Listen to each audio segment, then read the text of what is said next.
Thank you, Mr. President. Good to see you up there. I think we all can agree that we need pay structure and compensation structure for our public employees to ensure that we recruit good workers and we provide them a good amount of security. And we also provide the general public here in Connecticut a high quality of services in government.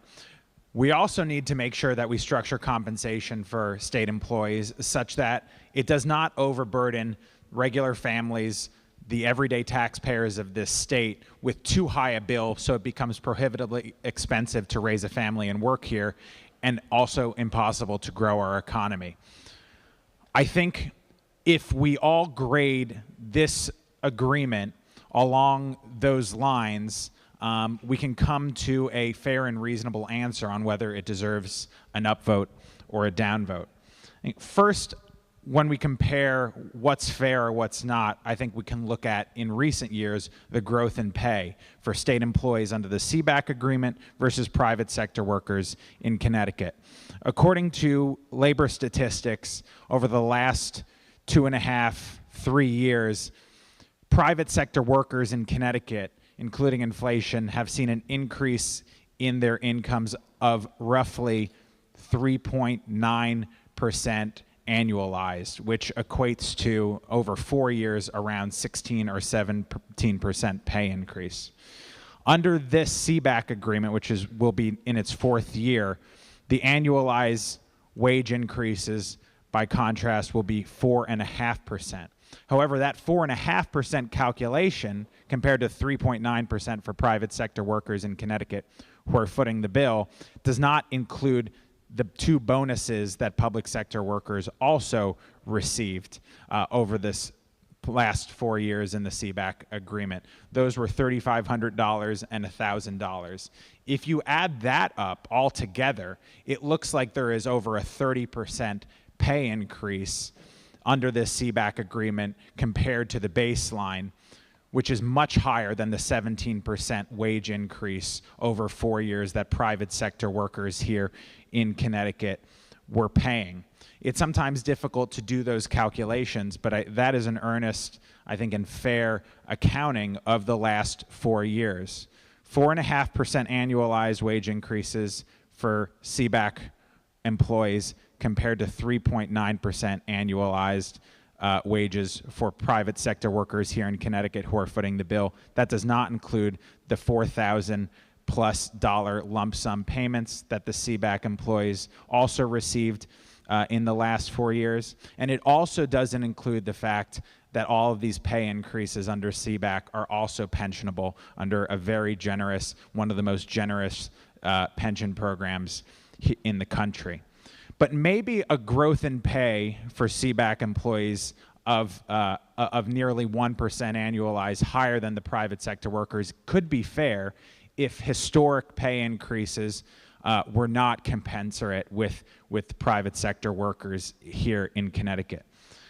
So we should also look at that. Compare like for like, similar workers in the private sector in Connecticut who are paying the taxes. What are they compensated compared to the SEBAC workers here in Connecticut? Well, there's been multiple studies of just that. In 2010, which is a while back, so probably not the best statistic, there was a state of Connecticut report from this very state government that found that the annual compensation for an annual state employee is about $105,500 all in, and for the private sector employee, about $74,200. So an enormous premium, over 40% premium, but that's not making the right adjustments. That's probably, the over 40% premium is not probably the fair compensation, or the fair comparison. There was also a study done in 2022 with a focus on Connecticut, but that compared compensation for state employees versus private sector employees across all 50 states and sought to do adjustments. Obviously, state employees a little bit more likely to have a college degree, for instance, so that would probably mean that you would expect them to get paid a little bit more. So making those adjustments, but also including all the benefits that aren't cash income, pensions, health benefits, and so on. That study from 2022 out of AEI found that Connecticut was the had the fifth highest pay premium for its state workers compared to its similar private sector workers, a 33% pay premium, fifth in the country behind California, Alaska, New York, and Nevada. However, compared to those states, we also have a much lower pension funding ratio. So everything that we owe in the future that's included in that compensation, we actually don't have the money to pay. So your tax burden is going to have to go up in the future in order to pay for that. We have a 39% pension funding ratio as of 2022. It might be a little higher now, but not much higher. Nevada is 76%, New York is 86%, Alaska is 64%, and California is 70%. So not only are private sector workers here in Connecticut forced to pay compensation for state employees who are getting about 33% premium in their compensation compared to those taxpayers, but we also haven't adequately funded much of that compensation, so they're going to have to see their tax burden go up even more in the future, or their services diminished even more in the future in order to pay for that. A 33% pay premium for state workers under these contracts compared to the similar private sector workers in Connecticut. It is no wonder there was a study just out last week that found Connecticut had the second highest tax burden in the country. And also remember that state and local taxes, kind of by nature, are not nearly as progressive as federal taxes. The federal tax structure is very progressive, meaning wealthier people pay a much higher percentage of their income compared to lower income people. In state and local governments, that's not the case. So it's actually almost neither regressive nor progressive. So it's middle class and working class people who are paying for this high compensation, the 33% pay premium, the tens of thousands of dollars per year pay premium for the SEBAC employees compared to private sector workers, taxpayers here in Connecticut.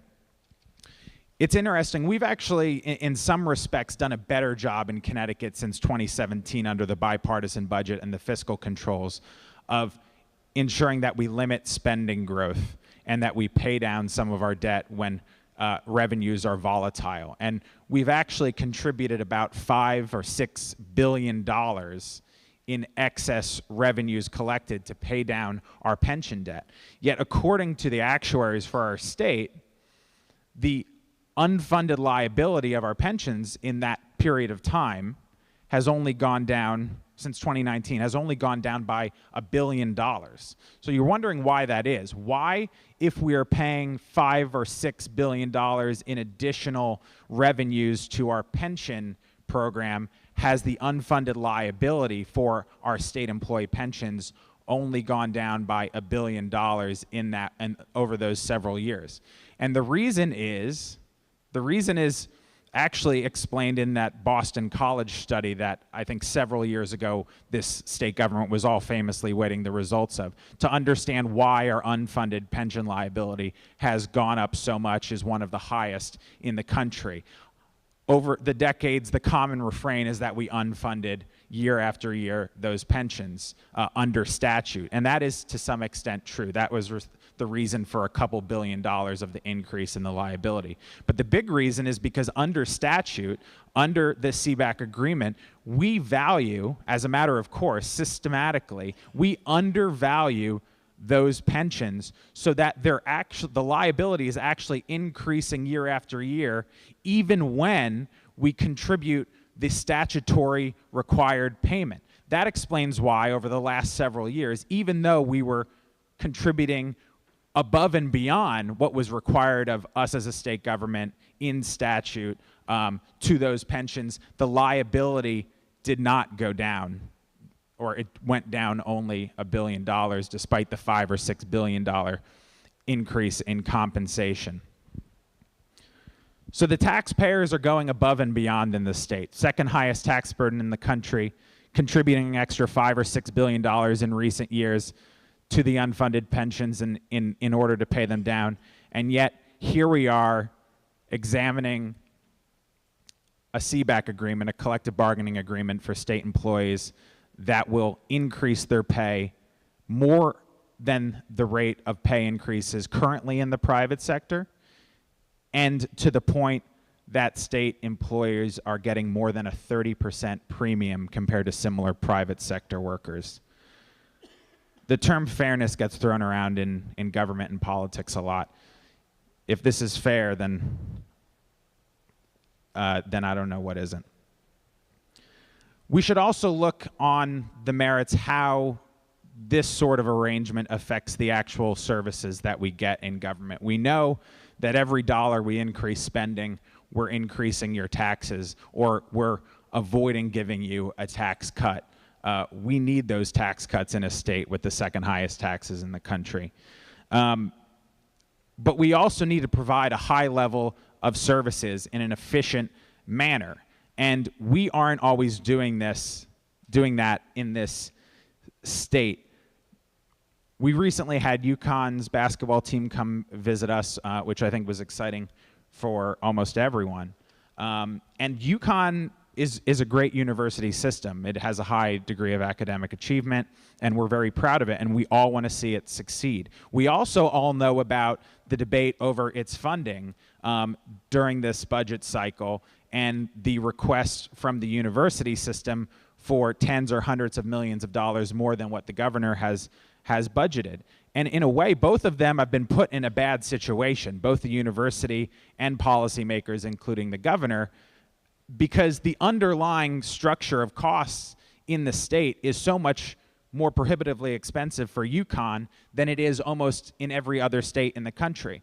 There was an OLR report last year that found on a per pupil basis that this state government, that the taxpayers in the state are contributing the second most after Alaska to their flagship university per pupil compared to any other flagship university in the country.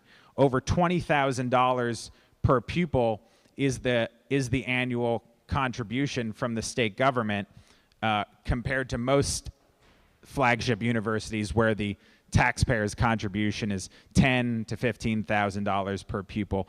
And that's despite the fact that the revenue from tuition and fees for UConn is $15,000 to $16,000, much higher than almost every other flagship university in the country. We have a very good flagship university here in Connecticut, and we're all proud of it. But we also need to run it in a fair and an efficient manner to taxpayers and to students who might be due to see a tuition increase on top of one of the highest tuitions for any flagship university in the country. UConn is telling us when they're coming to us for their requested budget increase that SEBAC is placing an enormous burden on their budget. $50, $60, $70 million annually if we pass this resolution today on top of the hundreds of millions of dollars that they already need from taxpayers and even more that they request from students and their families.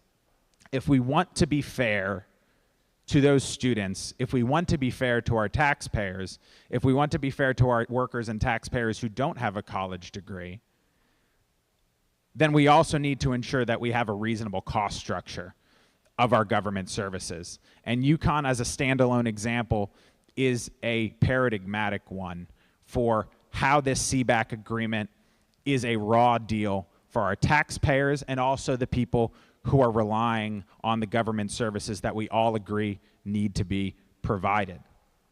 Likewise, as Senator Berthel said, we have other vital social services, other vital needs in the state that are competing with these monies, whether it's our great nonprofits, which provide vital services to people who are down on their luck, who are in need, and do so at a cost that is a fraction of what the state does, with greater efficiencies and sometimes even with greater results. They're coming to us every single year saying they need our help. We have any other number of needs in the state on top of that we can't provide if we are compensating SEBAC employees at 30 to 40% premium to the people who are paying those bills, to taxpayers in Connecticut who are struggling to get by, who are seeing their cost of living increase year after year to the point that it is among the 10 highest states in the country, who are paying the second highest taxes in the country. This isn't fair by any measure. And this resolution today, if we pass it, would only make the paradigm in our state even more unfair to middle-class families. Finally, it's been explored in the colloquy before me, but if we did not pass this today, if we happen to vote it down, the deal would go to binding arbitration, or it would come back to us, it would eventually go to binding arbitration, and it could still be passed even without a vote of approval from the elected representatives of the people. In every constitution in the country, state or federal, it says that the spending power lies in the elected legislative body of that state, of that government. The founders recognized that the power to tax and spend was a very serious one, so they placed it with the body of government and their elected officials that is closest to the people. These agreements could still go into law, effectuating hundreds of millions of dollars of spending increases without the vote of the majority of the people's elected representatives. That not only does not strike me as constitutional, but that does not strike me as fair by any measure.